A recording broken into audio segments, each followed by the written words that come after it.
Late Night Health continues. I'm Mark Alyn. Coming up in, 20 minutes or so, we'll wrap up this hour with Robert Clancy from the Mindset Reset TV show. We're going to talk about not worrying. And by the way, as a heads up, we're going to have a special guest next week. Lisa Jobs will be here. Yeah, Lisa Jobs, the daughter of Steve Jobs, will be joining us here on Late Night Health, talking about her life and somewhat of the health of her late father and his legacy. All right, we go to L.A. someplace, and we're going to be talking with a young woman whose name is Jamie Starr Crawford. She's a neuro-linguistic programming specialist, and she's going to tell us everything we do wrong as we talk to her today. Jamie, welcome to Late Night Health. Hi there. Thank you for having me. Can you tell me, I mean, when you're talking to somebody because of NLP, because of your studying, your education, can you tell if they're good, bad, honest, if they're lying? I mean, from the beginning, is that one of the benefits of NLP? Well, one of the benefits of NLP is to simply understand that everybody isn't communicating in the same way that you are. So if anything, when I approach people, or is their language, their view of the world, their perspective. So actually, my wife and I have determined we don't communicate the same way. And I think that's very common in relationships. People don't think or talk or communicate the same way. Can NLP help that? Absolutely. If anything, one of the greatest awarenesses that NLP can provide is that very awareness that we are not communicating all the same way. It seems, one of the most obvious things when you do understand that we have been somehow miscommunicating. A way that it provides a new standing that we should probably start over with each other to see how we are actually defining the world. So in relationships specifically, what NLP is very, very supportive with is getting to the root of how we define words themselves. So, for example, one of the most probably, and I hear my mom go on about this all the time, one of the things you hear that come up, and I don't feel like they love me. I don't feel like I'm being shown love. Love, love, love, love. There's a lot of different, conversations around the word love and what love actually is. But also, what about the word feeling? What about the word feeling? Exactly. Any word, for that matter. And all the things that come up in relationships, what NLP provides is the chance to say, we are seeing even words at a concept level differently. So let's have a conversation about that. So it's very, very supportive to get that we don't all see the same words in the same way. I even had a conversation with my friend the other day when she goes, how are you doing? I'm well. Well, what is well to you? We have different perceptions on words, even the word I'm well. Is NLP a lot of work? Because most people understand that one word. And a lot of people don't like that word. It has become a 4-letter word. All right? And what happens is that people want instant wealth, instant weight loss, instant relationships, because they don't want to WORK. Right. So one of the coolest things about NLP is that it relieves you of the idea that learning something is work. When you're in the discovery process of anything in your life, and NLP is discovery is fun. So NLP in itself is fun. Absolutely. But I mean, that makes sense to me. I mean, I learn from people like you when I meet you and I talk to you and talk to other guests. That's one of the ways I learn about, this wonderful universe that we live in, Is that common? What's specifically common? Is that people want to grow, they want to learn, they want to find out and explore more and more? I think generally speaking that people do. Absolutely. I think that at some level we're always wanting to know more, even if it's knowing more about the other person, knowing more about how to get ahead in our job, knowing more about how to create fitness, how to create health. We're always wanting to know something. So inherently we're wanting to grow, whether we call it growth or not. Sometimes it's just called being curious. And you got into NLP because, and I leave that as So a ... Oh, yeah. NLP found me, and I found NLP about 7 years ago when I was in a severe depression. So this was since I was about 11 years old, and for about 20 years, I had been challenged with depression, anxiety, panic attacks, whatever the gambit that you can name in the form of mental health. What NLP did for me was brought me to my own mind where I created my own depression. It was the most life-changing, lifting experience I could have ever stumbled upon. And it was in that discovery process of NLP that I realized how many different beliefs and stories and perceptions of myself that I had no idea that I was creating. And when I created them many, many, many years ago, I created my own depression.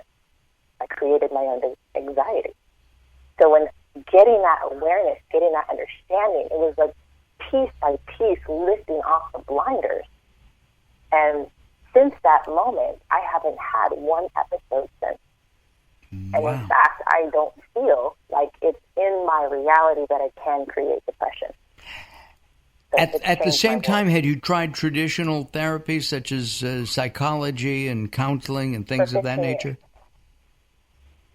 For 15 years. 15 years? Oh, Absolutely. my goodness. 15 years. I had a background in a lot of my education. Also was in counseling as well. I have a high regard, and I revere very much the health profession, the mental health profession, the psychological profession. I think they actually go hand in hand. They very much do, but in terms of like how to get results that are very effective and quick, NLP has most effectively supported with that, hands down. There's another part of your background that I want to explore, and we don't have a whole great deal of time together this time. You are a practitioner with a background in sacred medicine and cellular biology and professional counseling. Those are words I don't understand, so can you explain those? So my undergrad degree is in cellular biology. I have like you said, when we're wanting to learn and grow, I love everything about the body. And I wanted to learn all that I could. I grew up with a number of health conditions, a number of physical ailments, and I wanted to know why. And I wanted to know how to fix it. And so that was my first step into the realm of wellness, was looking at the body from a physical perspective. And as I realized in that physical pursuit that there was so much more to wellness than the physical, what we can see, what we could test for, what we can prescribe, and that was in the mind. What NLP exposed me to was the mental realm of wellness and how my beliefs create my physical well-being. There's a wonderful book by Dr. Bruce Lipton called Biology of Belief. I highly, highly suggest that people out there read it. I was diagnosed with fibromyalgia, a condition that a lot of us seem to have, it's increased in this society, and I highly suggest for anybody that has been diagnosed or challenged with the condition of fibromyalgia to really check out that book. And fibromyalgia, a lot of people, a lot of doctors in the past have said it doesn't exist, it's in your mind, right? It's not real.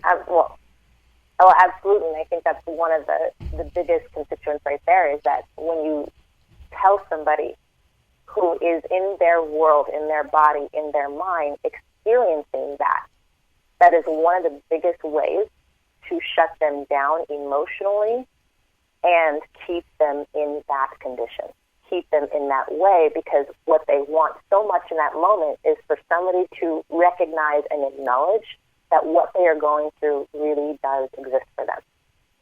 Now, one of the biggest problems is the fact that there isn't a physical answer for this.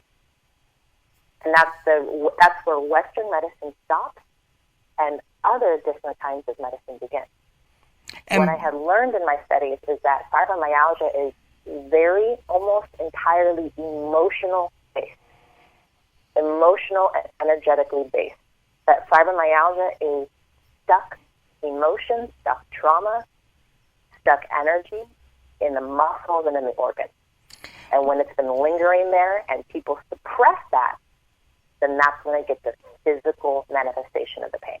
When you told your mom and family, I'm going to become a facilitator of sacred medicine, what was their initial response? So sacred medicine is a general term that I use for indigenous medicine. So these are medicines that are found in Central and South America. And one of the modalities that I think that is brand new to the Western world, but very, very old in other parts of the world, are that there are natural medicines and natural remedies out there that are more effective and safer than a lot of Western prescribed medication. So those are the medicines that I facilitate with. Got you. And when I told my mom that, my mom, what are you doing, Jamie? What is that? Jamie, let's lay down. It'll go away. Take it easy. Yeah. Just go to the doctor. Well, Mom, I have gone to the doctor for 20 years. So we're going to try something different, I said. And it's worked. And it worked. Mm-hmm. And if you're working with somebody, and they have some kind of a symptom, all right, can you use sacred medicine to work with them to alleviate the symptom or even get rid of the problem completely? So one of the things about symptoms, which is really cool, is that symptoms are messengers. So all symptoms do is tell us that there is a problem bigger than we can see. One of the places where Western medicine kind of gets stuck, in my opinion, is that they look at the body from one window. And the body has so many different parts of the mental, emotional, physical, and even spiritual component. So how you perceive yourself and whatever spiritual, it doesn't matter what it is, but whatever relationship you have with yourself is just as important. Jamie, I'm sorry. I hate to interrupt you. We're out of time. Do you have a website real quick? Absolutely. It's www.jamiestarcrawford.com. JamieStarCrawford.com? JamieStarCrawford.com. JamieStarCrawford.com. All right. Thank you very much. I'm sorry. We're out of time. Hold on, please. Absolutely. I'm Mark Alyn along with the insane Daryl Wayne. We return with Robert Clancy. Don't go away. Recently, I met Jacqueline from Bright here in Los Angeles. She gave me a hearing exam and then showed me how to hear again with the new Signia Pure Series hearing aids, and she can give you your life back too. I hear birds chirping, birds cooing, and even my wife. They easily connect to my smartphone. The Signia hearing aids are amazing, and with the charge and go, I don't have to fiddle with batteries and hear all day long. Not hearing is frustrating for you and your family. I know you don't have a problem, but trust me, call Bright Here now for a free hearing exam, a $125 value, yours free, just for making an appointment now. There are offices throughout the Los Angeles area. Call Bright Here now at 323-424-7100. That's 323-424-7100 for a free hearing exam. There's no obligation. Call now, 323-424-7100, or visit them on the web at brighthere.com. latest from the greatest, the best in new music by classic rockers, with your host, the insane Daryl Wayne. This is Alice Cooper, and if Daryl Wayne is insane, what does that make me? Criminally insane. Stick around to find out. Many of the artist interviews for the latest from the greatest have been captured on audiobook. There is a Volume 1 and Volume 2. Great information and conversations with people in the industry and people surrounded by the industry, and of course the rock stars themselves. I'm the Reverend Al Green, and you're listening to the insane Daryl Wayne. And I said Wayne Insane. You can find it on Amazon or Blackstone Audio.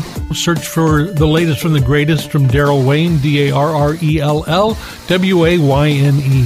Hello, this is Weird Al Yankovic, and you're listening to the insane Daryl Wayne, aren't you?